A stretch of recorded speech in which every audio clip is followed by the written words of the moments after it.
We'll get back there later because there was a door that we didn't enter, but we don't want to enter it yet because we don't have $1,000. 1,000 US dollars. Yeah, where we're supposed to go next, I do believe, is, well, I could get the money that's up in the little honeycomb thing. This game uses a lot of things that are in other Rare games, come to think of it. Not just, like, eyeballs and all the characters.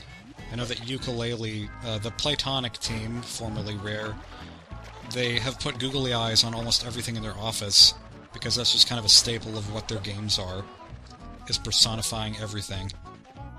And there's a lot of stuff in this game that just wouldn't work if they didn't personify a whole bunch of inanimate objects. But, yeah, but I was thinking about the bees and the honeycombs, and the honeycombs are like a staple in Banjo-Kazooie, because the honeycombs are your health. And also there are plenty of bees in that game. And then there are plenty of bees in Donkey Kong Country. So what is it with Rare and bees?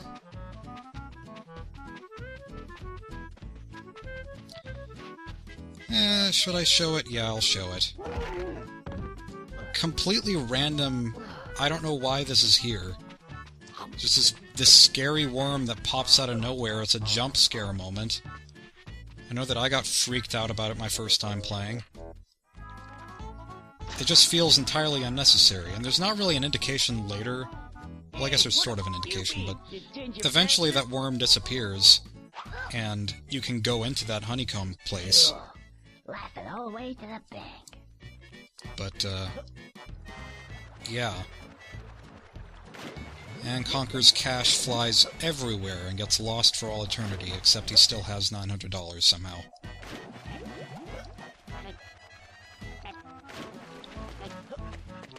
This game has led me to... Well, this game is probably the thing that made me appreciate poop. And the joys of having that fecal matter exit your anal cavity in the form of bowel movements, in the form of turds, that are squeezed through your rectum and into the toilet bowl, as it causes a little splash in the toilet water that then sprinkles and sprays onto your behind before the flush. It's just poetry. And then this game, the reason that I know about this game at all is because of whenever I was back in the Video Game Director's Cuts forums at a younger age. Like, I was a big fan of Newgrounds. I guess I could explain this after the cutscene, because this cutscene kind of explains the context for the rest of this area. Okay. What's the catch? Clever Conker. Awful brute swimming around. Et tu, Brutus? And he's stolen our valuable belongings. We need somebody disposable to go in and, well... That's a red flag right there. Me, you mean? Well, you can't expect one of us to go, can he, ladies? We're blue-blooded, don't you know? Well, ask this to you then. One of the few times that Conker swears, if you consider asses a swear. I sort of do and sort of don't. Also, I don't know if fish can smoke underwater, but she certainly sounds like she's been smoking 11 packs every hour for the past 10 years.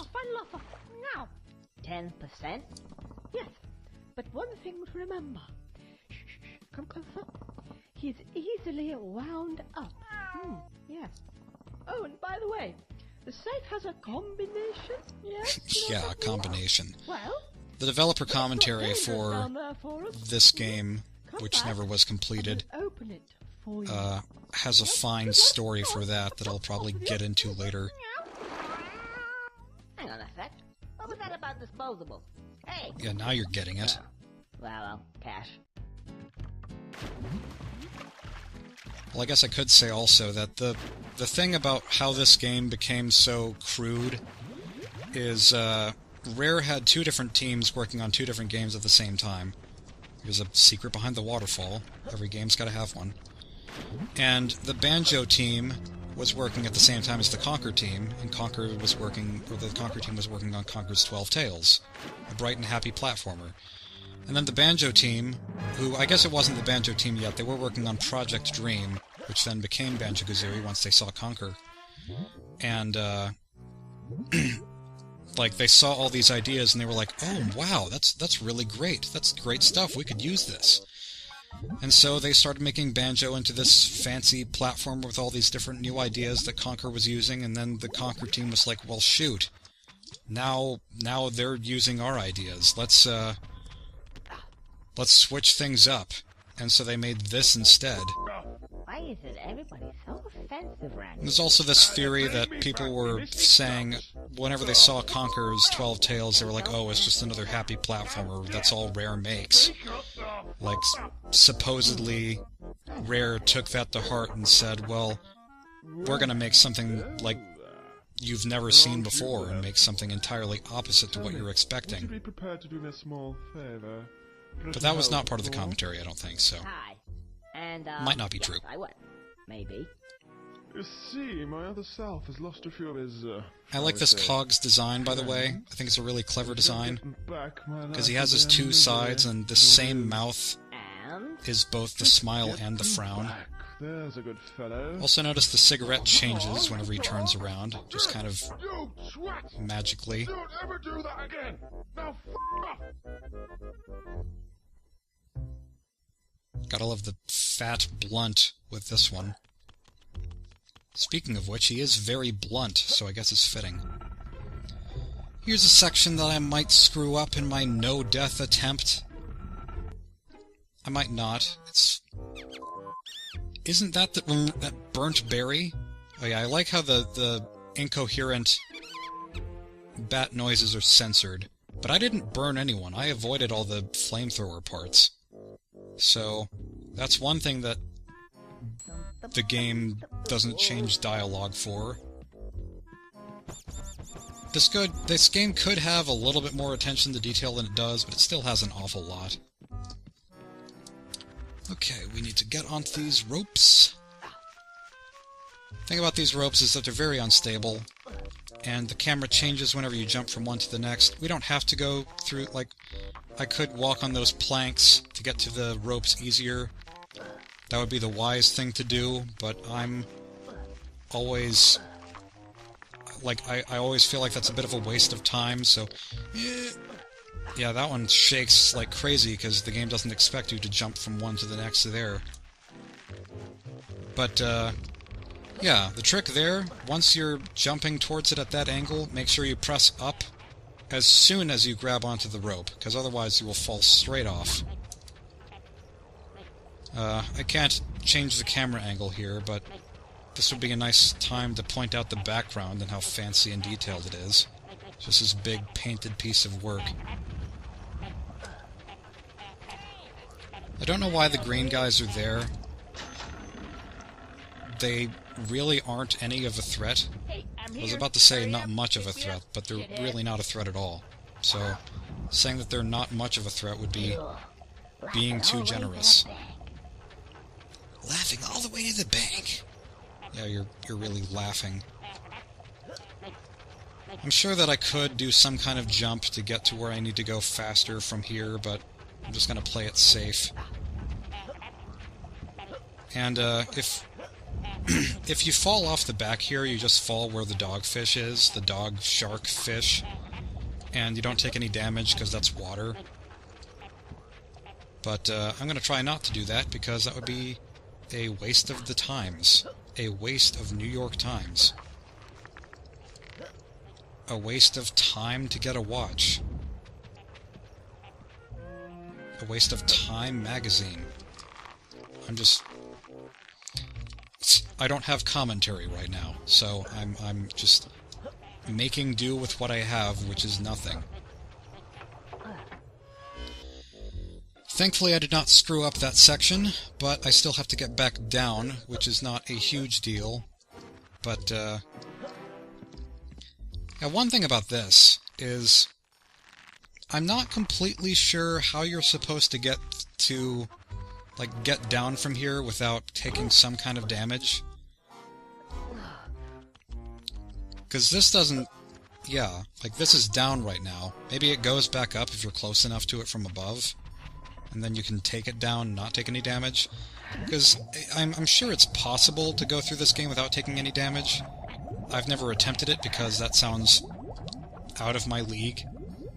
But I have a feeling it's possible. Might not be the most practical thing for speedruns, because sometimes just falling and taking damage is a little bit faster.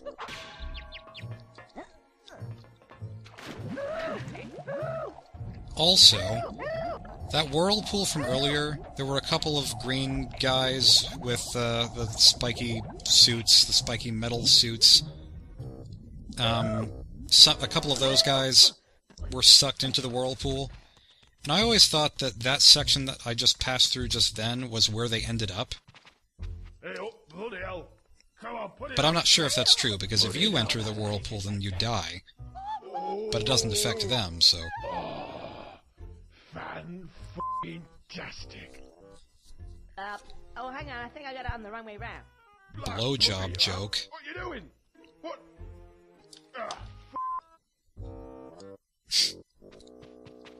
I think that I was young enough whenever I first played this that I didn't get that joke. Oh yeah, I was gonna talk about my whole history with this game. Now is a good time to do it because we're just doing the same thing 3 times in a row. But, my story with this game is I was on Newgrounds, you know, because I liked animating and it was an animation community and a game community. And that's where I discovered sprite movies with, you know, animations from Super Mario World sprites, usually. And they were, most of the time, by Randy Solom. And I just really liked video games, and I really liked animations, and that was like the combination of the two. And a package that I had never really thought about before. It's like, oh, this looks just like the game, except it's not the game. And Randy Solom, I believe, took a lot of his inspiration from Conker's Bad Fur Day, because he always talked about it a lot on the VGDC forums, which is where I went as a result of being a big fan of his. Yeah, go on. Get the other one on. And, like, that's how I discovered this game. And Rise of the Mushroom Kingdom and other such works by Randy, although that was always my favorite, and it's the most epic of his works. Most of his works are just silly little comedies.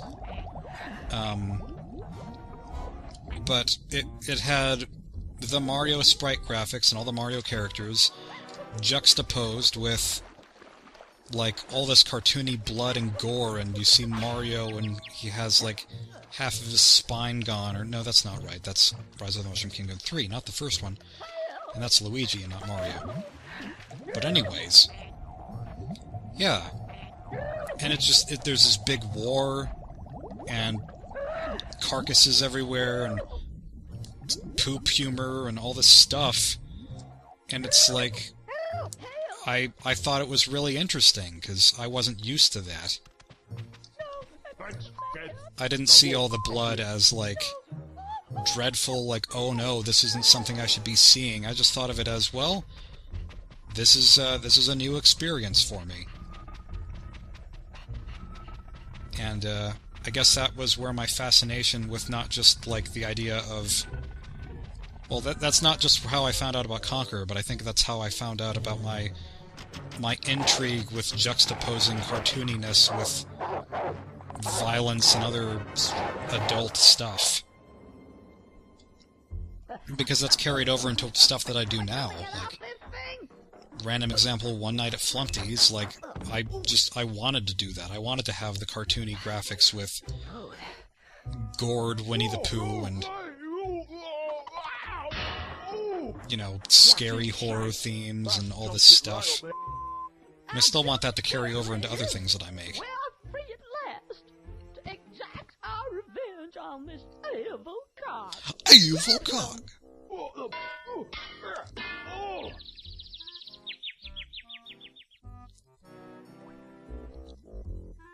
Oh no! Not Mr. Big Cog. Big Cog.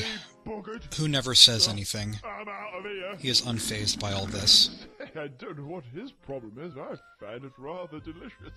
Oh, you Thank would. you, Mr. Squirrel. Oh, my pleasure. Yes, and I'll think you'll find that your little problem outside has been thoroughly taken care of. Yep, because he's easily wound up, Day remember? to you, sir. Toffee nose snob. I like that the Cogs are not just there as characters, they actually serve a mechanical purpose in the game. It's the Caribbean furs. The Caribbean. I think that Caribbean and Caribbean, like, we always say Pirates of the Caribbean, but it could also be Pirates of the Caribbean. Well, I guess people say both. But I don't know which one is which. I think the assumption is that both are just different pronunciations of the same word, and that's true. But I think that one is supposed to be the place, and one is supposed to be the sea or something. I don't know. Like, there's some kind of distinction, and that's why there are two pronunciations, but I could be wrong about that. But we are returning to the catfish now. Just like the many different catfish restaurants where I used to live in Mississippi. And I need a drink of water. That squirrel person again. How are you? I see our brutish friend didn't get his victuals today. Yeah. I love when the bubbles just I need fly up combination. in the bottle. Thanks. Oh, no, And make noise.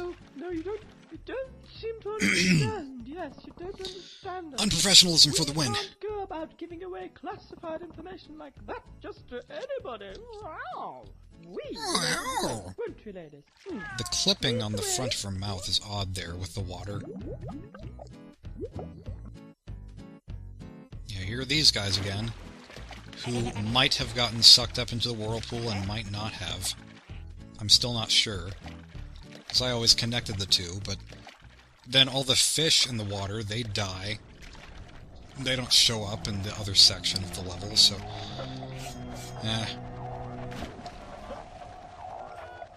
Oh, and here's more green water. This water looks more oily, though. It has that kind of Rusty Bucket Bay look to it. Now then, ladies. There he is.